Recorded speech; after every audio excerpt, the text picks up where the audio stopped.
चलो ठीक है। अब अभी आज जितने लोगों ने ज्वाइन किया है इनको तो मैं अभी आपको ये वाला चीज का लाइव थोड़ा सा इसको डिस्कस कर लेते हैं, बाकी जो भी लोग होंगे ऑब्वियसली बिकॉज ये रिकॉर्ड हो रहा है तो हाँ दिखा जी। ही देती हूँ मैं, जस्ट अ सेकेंड। ओके। इधर मैंने ये मेरी लास्ट 60 डेज की स्ट्रैटेजी बनाई है, ठीक है। Yesterday only I was writing this down, कल ही मैंने इस चीज को अपडेट किया है। तो मैं इसके थ्रू आप लोगों को एक ब्रीफिंग आइडिया प्रोवाइड कर दे रही हूँ कि सब्जेक्ट्स को कवर करने के लिए कितने कितने दिन किस सब्जेक्ट के लिए सफिशिएंट है, नहीं है, क्या है, ठीक है। हाँ जी। तो ये हाँ। 60 डेज की स्ट्रैटेजी है। हम्म। तो मैं आप लोगों को इसको मैं बेसिक बता दी हूँ, ठीक है। अब देखिए, हम्म। मैं हम्म। First of all truly speaking I haven't started revising myself. मैं वो पढ़ रही हूँ जो मुझे अभी आप लोगों को कवर कराना है, जिसे बोलते हैं ना सेल्फ स्टडी, अपने हिसाब से बैठ करके प्रैक्टिस करना। वो मैंने अभी हम्म। तक कुछ भी स्टार्ट नहीं किया है, very honestly I am telling this. तो नहीं अब तो मैंने ये मैम बनाया आपका है लेवल कि अलग है ना, आप तो प्रो हो नहीं, मैं चुकी है बता ना। रही हूँ, पर रिवीजन के लिए तो आपको चाहिए तो यही वाली चीजें होंगी ना, तो उसके लिए तो दैट्स आप राइट। हाँ बेस हाँ। तो आपको हेल्प मिल जाएगी, है ना। ठीक है। या हाँ तो हाँ। अब जैसे हाँ देख हाँ। लीजिए, हिस्ट्री के लिए जो मेरे सोर्सेज रहते हैं मैंने हमेशा से बताया, ये मैंने बिल्कुल अपने लिए बनाया, ये मुझे किसी को नहीं भेजना था कि मुझे लूसेंट करना है। पहली चीज तो रिसोर्सेज क्या क्या है उसे लिस्ट डाउन करके आपको नैरो डाउन करना बहुत इंपॉर्टेंट है कि हमें सिर्फ यही पढ़ना है। 10-15 चीजें अलग अलग नहीं, क्या कल को कुछ और एडिशनल मिल जाएगा वो सब नहीं, किस पे स्टिक रहना है, उसके रिसोर्सेज आपके पास लिस्ट डाउन होने सबसे ज्यादा जरूरी है। तो जैसे मैंने हम्म। यहाँ पे किया है कि मुझे लूसेंट करना है, मुझे घटना चक्र करना है, और हम्म। मुझे मेरे जो सेक्शनल टेस्ट पुराने किए हुए हैं उसके जो मैंने नोट मेकिंग करी है मुझे वो पढ़ना है, ठीक है। Okay. These are the hmm. Things जो मुझे हिस्ट्री में कवर करना है। साइंस में I have to do my NCERT notes, घटना हम्म। चक्र एंड द सेक्शनल टेस्ट। तो सेक्शनल टेस्ट तो सब में ही कॉमन हो जाएगा, क्योंकि ऑब्वियसली अच्छा। जितने भी आप सेक्शनल टेस्ट प्रैक्टिस कर रहे हैं उनका आपको एनालिसिस करके नोट्स बना के रिवाइज करना है। पॉलिटी के लिए लक्ष्मीकांत नोट्स, जिसने लक्ष्मीकांत के नोट्स नहीं बनाए हुए हैं, जिसके पास किसी कोचिंग मटेरियल के नोट्स हैं, उसे आप यहाँ पे नोट डाउन करिए कि ये है मेरा सोर्स, मुझे इससे रिवाइज करना है, ठीक है। हम्म। यहाँ पे हम्म। मैं अपने कॉन्टेक्स्ट से आपको एक्सप्लेन कर पा रही हूँ। अगर आपके पास साइंस के अपने नोट्स नहीं है तो जो रेफर कर रहे हैं आप मटेरियल, जो भी किसी हम्म। कोचिंग का मटेरियल प्रोवाइड हो रहा है, जहां से भी आपने नोट्स बनाए हैं या हम्म। रेडीमेड लिए हैं, आप उसको हम्म। काउंट करेंगे, उसके साथ घटना चक्र को काउंट करेंगे, सेक्शनल टेस्ट लेंगे। पॉलिटी में हो गया, एक ही टाइप के नोट्स चाहिए होते हैं, इसमें मैं घटना चक्र नहीं करती पॉलिटी की, क्योंकि उतने ज्यादा एडवांस क्वेश्चन नहीं आते, पॉलिटी से बहुत बेसिक सवाल आते हैं। वो आपको हम्म। बहुत आसानी से, अगर आपने लक्ष्मीकांत के जो इंपॉर्टेंट चैप्टर्स जो मैंने प्रीलिम्स का भी पीडीएफ वापस से शेयर किया उनको कवर करेंगे, हो जाएगा। Geography okay. के अगेन एनसीईआरटी नोट्स या मैपिंग वीडियोस जो भी आप रेफर कर रहे हैं, दीज आर माइन। और इसके अलावा सेक्शनल टेस्ट। फिर इकोनॉमिक्स के 11-12 की मैं बोलती हूँ, एनसीईआरटी के चैप्टर्स मैंने बता दिए हैं, इंपॉर्टेंट पीडीएफ फाइल जो है उसमें शेयर्ड है NCERT notes. Budget, economic survey, ये वो है इनकी जब मैं अपनी पर्सनल नोट मेकिंग करूंगी तो this is I am going to provide कि अगर आपके पास कोई फैक्ट या कुछ मिस आउट हो गया होगा तो उसमें से आप इसे एडिशनल नोट डाउन कर सकते हैं। This is I will provide जो मैं अपने बजट और इकोनॉमिक सर्वे बनाऊंगी, यूनियन बजट के भी और बिहार बजट के भी, क्योंकि इससे डायरेक्टली इकोनॉमिक्स में सवाल पूछे जाते हैं। इसके अलावा हम्म। वही जो पुराने नोट्स वगैरह मैंने किए थे वो। बिहार स्पेशल में इस बार मैंने ठाना है कि केवी सिनानो का जो बिहार समग्र का ऑब्जेक्टिव है वो मुझे करना है। बिहार समग्र सब्जेक्टिव जो कर रहे हैं बहुत अच्छी बात है, अगर आपको लग रहा है कि वो लेंदी हो रहा है तो कम से कम ऑब्जेक्टिव से प्रैक्टिस कर लीजिए, क्योंकि वो उसी से कंटेंट उठाया हुआ है, उसी चैप्टर वाइज ही रिलेटेड यहाँ पे ऑब्जेक्टिव्स है। जिसके पास एडुटेरिया है बिहार समग्र वाली, बिहार स्पेशल हम्म। के लिए, वो उससे करें। बुक मैं आपको कंफाइन नहीं कर रही हूँ एक जगह पे, रिसोर्स आपका है लेकिन वो होना एक किताब चाहिए, ये मैटर करता है। ओके। 10 किताबों की तरफ भागेंगे आप कि थोड़ा सा इससे भी पढ़ ले थोड़ा सा उससे भी पढ़ ले तो नहीं होगा। सीधा सीधा मेरा इस बार का गोल है कि मुझे ऑब्जेक्टिव्स के सारे क्वेश्चन करने हैं, एंड अगर हर चैप्टर में भी 30 से 50 क्वेश्चन है तो आप सोच सकते हैं कि कितने सारे क्वेश्चन प्रैक्टिस हो जाएंगे।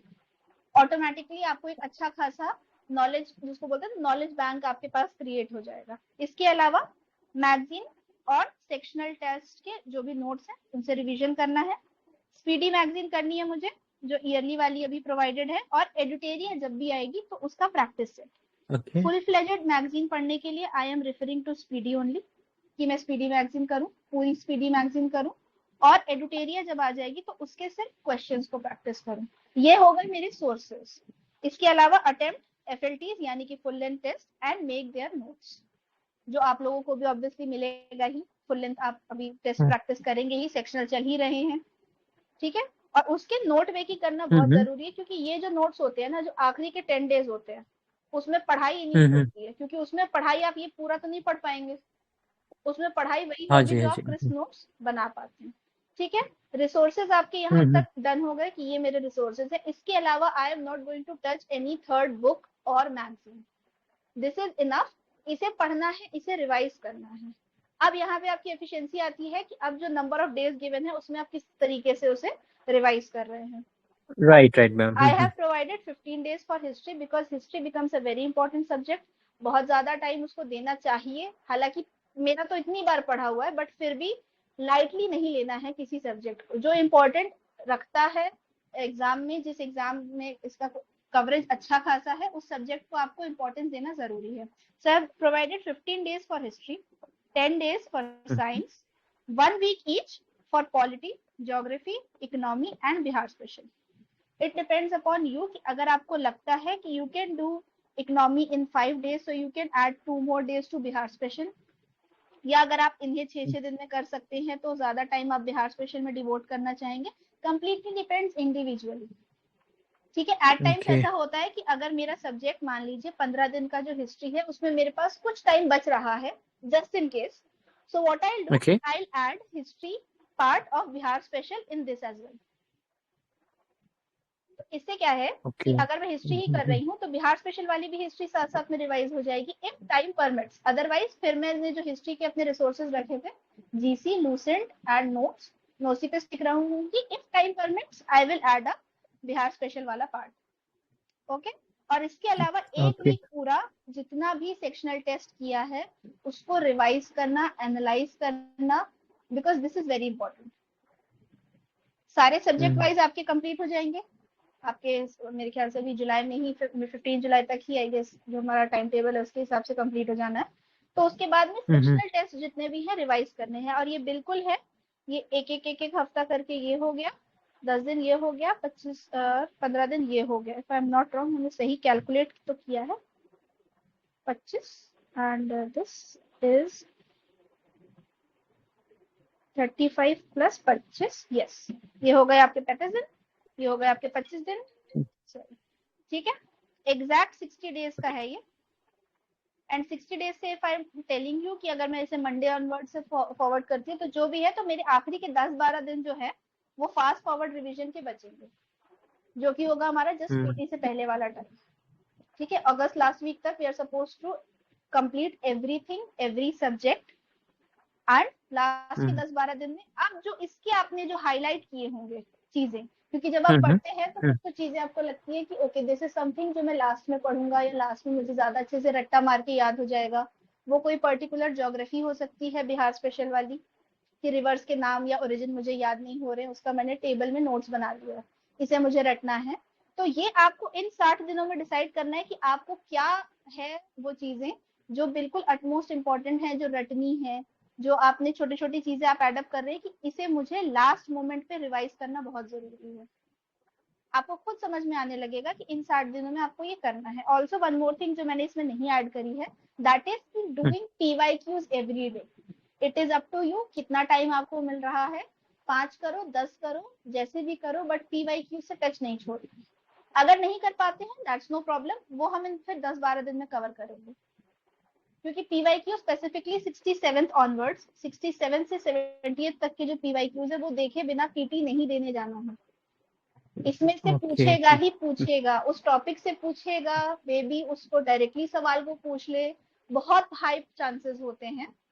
सो we can not take them lightly. 67 से जो 70th PT है वो हमको करना ही करना है। अब फिर उसके आगे मैं इस तरीके से अपना डिवाइड करती हूँ कि अगर मैंने दिया है जितना भी टाइम दिया है, यहाँ पे 5 क्यों लिखा हुआ है, ये नहीं है, इक्वल डेज हमें डिवाइड करने हैं फॉर केमिस्ट्री, फिजिक्स, बायो। 4 दिन पूरा लगाना है मुझे एंशिएंट के लिए, 4 दिन पूरा मिडाइवल के लिए, 1 वीक पूरा मॉडर्न के लिए। इस तरीके से करके मेरा 15 दिन में हिस्ट्री कंप्लीट होगा। फिर साइंस मुझे 10 दिन में कंप्लीट करना है। करंट अफेयर्स के लिए जो मुझे अप्रोप्रिएट लगता है कि 1 hour I will just do the reading portion. Speedy magazine के पन्ने पलट के उसे पढ़ते जाना है, सोचना विचारना नहीं है, you just have to read. और ऐसे बस मैं ऐसे इस तरीके से मार्क करते जाती हूँ, अच्छा ये ईयर है ये है, या ये डे है, ये थीम है, हाईलाइट उसको मार्क करते जाना है और बस पढ़ते जाना है। तो दिस इज समथिंग जो 1 hour every day and half an hour for questions. अगर आप इसको आगे पीछे एडजस्ट कर अच्छा। सकते हैं अपने टाइम पीरियड के हिसाब से बहुत अच्छी बात है, अदरवाइज इतना मेरे लिए सफिशिएंट होता है। ये जो आधा घंटा है, कई बार ये 40 मिनट हो जाता है, कई बार ये 50 मिनट हो जाता है, लाइक ये सोने से पहले करती हूँ मैं।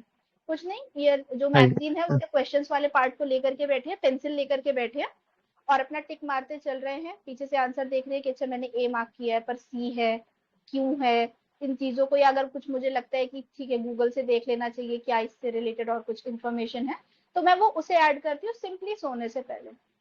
ये मैं आज भी छोटे बच्चों की तरीके से अपना शेड्यूल बनाती हूँ, जो होता है कि 7 बजे उठना है, 7:30 से 10 एक स्टडी सेशन होना चाहिए, 10:30 से 1 दूसरा, 3 से 5:30 बीच में अच्छा खासा मैंने ब्रेक दिया है, तीसरा स्टडी सेशन, और फिर ये 1.5 घंटे का लास्ट का study session and need to sleep by maximum 11। तो इससे क्या है कि ओके। मेरे ब्रेन को एक ओवरव्यू मिल गया कि अब मुझे क्या करना है, किस वक्त क्या करना है, तो मेरा ब्रेन भी उन हम्म। सारी चीजों को एक तरीके से अडाप्ट कर पाएगा। So this is how I always say. मैंने जो अपनी इंट्रोडक्टरी वीडियोस भी डाली थी उसमें भी मैंने अपना दिखाया था कि मैं इस तरीके से शेड्यूल्स बनाती हूँ, फिर मैं टिक करती हूँ। वो उससे क्या होता है, आपको ना डेली जो आपकी छोटे छोटे अचीवमेंट्स हैं, आपको खुद को एक सेंस ऑफ अचीवमेंट फील होगी कि अच्छा हाँ यार चलो आज का ये हमने कर लिया। और मैं नहीं कह रही कि जरूरी है कि जो जो आपने दिन के लिए डिवाइड किया है वो पूरा कंप्लीट हो जाए।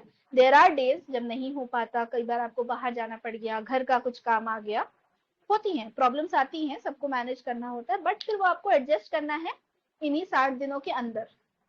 किसी दिन अगर आप कम टाइम दे रहे हैं तो किसी दिन आपको, अगर ये मैंने जैसे अप्रोक्सीमेटली जो आवर्स डिवाइड किए हैं, तो ये मेरे 2.5 2.5 घंटे हम्म। के 3 सेशन हैं, 7.5 8 9 घंटे हैं, अप्रोक्सीमेटली 9 to 10 आवर्स, तो मैं बोलती हूँ कि इतना तो देना ही पड़ेगा आपको। इससे ज्यादा दे पा रहे हैं किसी दिन तो well and good, but minimum तो अब एग्जाम से पहले इतना देना पड़ेगा। वर्किंग है उन लोगों के लिए थोड़ा डिफिकल्ट हो जाता है, तो वर्किंग वालों हम्म। को भी मैं बोलूंगी कि कम से कम वो 6 आवर्स एटलीस्ट, इतना तो मिनिमम रिक्वायर्ड 6 है ही, आवर्स। At least 6 hmm. आवर्स। बाकी आपकी एफिशिएंसी है, if you are able to do it जल्दी तो वो भी हो सकता है। अब यही मैं सोच ही रही थी कि एक 60 डेज का रफली एक वीडियो बना करके डालूंगी, बट कभी कभी मैं भी लेजी हो जाती हूँ, मेरा मूड नहीं होता है, तो बस यही हम्म। है। बिल्कुल ऑनेस्टी के साथ मैं जितनी भी चीजें शेयर करी, ऐसा कुछ नहीं है कि मैं आप लोगों को कुछ और बता रही हूँ और मैं कुछ अलग पढ़ रही हूँ, ऐसा कुछ भी नहीं है। मैं वही पढ़ रही हूँ जो अच्छा। मैं बता रही हूँ। I have these sources only, ऐसा भी कुछ भी नहीं है कि मैं कुछ बहुत स्पेसिफिक पढ़ रही हूँ। प्रमाईएस वाला जो एक बिहार स्पेशल का मैगजीन था, वो मैंने आप लोगों के साथ भी शेयर हम्म। किया है। दैट इज समथिंग जो मुझे लगा कि इसमें क्रिस्प मैनर में इन्फॉर्मेशन प्रोवाइडेड है, so it could be helpful for you all. So आप लोग उसको एक बार रेफर कर लीजिएगा वाइल डूइंग बिहार स्पेशल। उसमें उन्होंने बजट और इकोनॉमिक सर्वे को भी थोड़ा सा अच्छे से ब्रेक डाउन कर दिया है। तो इसीलिए आई am not loading you people with multiple PDF, जैसे कि डिस्कशन ग्रुप में आप लोग देखते होंगे, पीपल आर जस्ट आस्किंग ये भी पीडीएफ दे दो, वो भी पीडीएफ दे दो, पढ़ेंगे कुछ नहीं। हाँ जी। हम्म। ठीक है, कोई एक्चुअली मतलब मैम नहीं। पीडीएफ में सही बोलूँ तो कुछ होता नहीं है, सच में बोलूँ तो ना। वो मतलब क्या होता है कि अभी मान के चलिए पीडीएफ तो मिल जाता है, आदमी ईगर रहता है कि पीडीएफ मिल जाए मिल जाए, लेकिन मिल जाने के बाद भी तो कुछ फायदा तो होता ही नहीं है। फायदा कब होगा, जब निकलेगा तो आप पढ़ोगे तब तो मतलब होगा ही ना। नहीं हुआ। आपने ना, वही मैम। आपके आपके स्टडी टेबल पे 4 किताबें पढ़ी धूल खा रही हैं, और आप ग्रुप पे बैठ करके भाई ये वाला टेस्ट सीरीज दे दो, वो वाला पीडीएफ दे दो, वहां का मटेरियल दे दो। मटेरियल से क्या होगा, दिमाग में चला जाएगा क्या अपने आप? नहीं ना। नहीं, जो हाँ सामने वही। किताब रखी है उसको तो पलट के देखो, टेस्ट एक बार दे दिया है उसको पलट करके देखो, क्या गलती की, कहाँ गलती की, क्या चीजें हैं। वरना there is a high level probability कि आज आपने टेस्ट किया है, कल मैं यही क्वेश्चंस आपको दूं और आपने जो कल सही किए थे उसे आज आप गलत कर सकते हो अगर आप उसे रिवाइज नहीं करोगे तो। हाँ, प्रोबेबिलिटी। हाँ, so it is very important to narrow down your sources कि मुझे यही पढ़ना है। कौन क्या पढ़ रहा है मुझे उससे मतलब नहीं है। एक तो इस चीज को जो है ना मन में कंट्रोल करना बहुत ज्यादा जरूरी हो जाता है। I have experience hmm. This.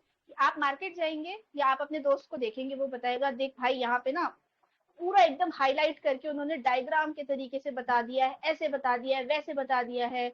या फिर जो ये क्रैश कोर्सेज वाले जो आते हैं पीडीएफ, कि बिल्कुल बस 2 घंटे में पूरा हिस्ट्री रिवाइज करा देंगे, विच इज इम्पॉसिबल। पूरा हिस्ट्री 2 घंटे में रिवाइज हो ही नहीं सकता है, और ना आपका ब्रेन 2 घंटे में सारी इंफॉर्मेशन ग्रास्प कर सकता है। You need time, you need time to process it, you need time to revise it. इस तरीके से है कि प्लान आउट करके चलिए आपके दिनों को, अपने टाइम को कितना किस पे देना है, बट ये ट्राई करना है कि करंट अफेयर्स इज समथिंग जो छूटे। डेली 10 क्वेश्चन पढ़िए, बट पढ़िए, बहुत इंपॉर्टेंट होता है। Okay okay. ठीक है।